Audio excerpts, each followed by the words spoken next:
last year you were my guest for April Fool's show about being fooled again, and somehow that people in this country don't remember that we're totally subject to propaganda and censorship also, and then wartime propaganda and censorship, and we've seen this sort of like tripling, quadrupling down on that in the last few years.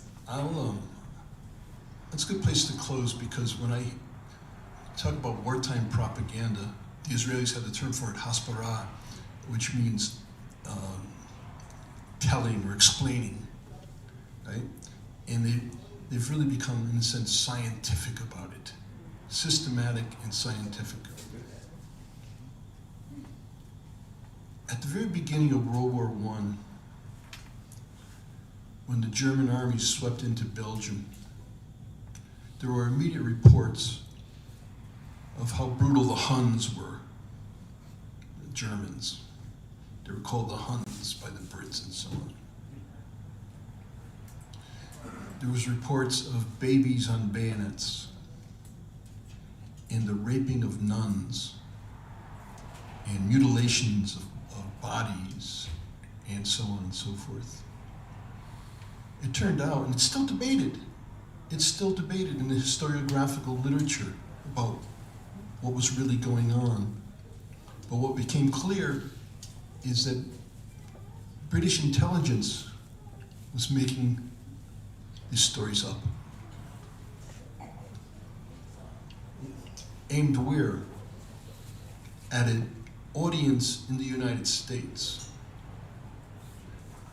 to make sure that American public opinion, because there was a lot of, like, a third of the American population at that time was German or Austrian or Eastern European, but to make sure that the U.S. as the major arms producer for that war, for the Allies, stayed in line.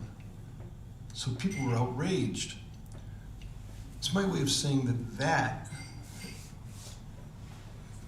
has only become more sophisticated in its transmission and so on. I'm tired. I want to thank you all for coming through this whole thing.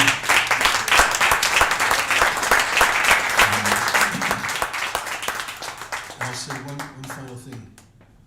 We have to carry on our own education that doesn't have to be individuated. That's a step in the direction. While there's all this negative stuff going on, it's also opened up fissures in the consensus behind Israel here. And those, I hope, will continue to grow. Thanks a lot. Thank you so much. Thank you, Alan Rush. And keep listening to one another, even when they tell you that you shouldn't. Get to some of the truth behind the propaganda and the all governments lying.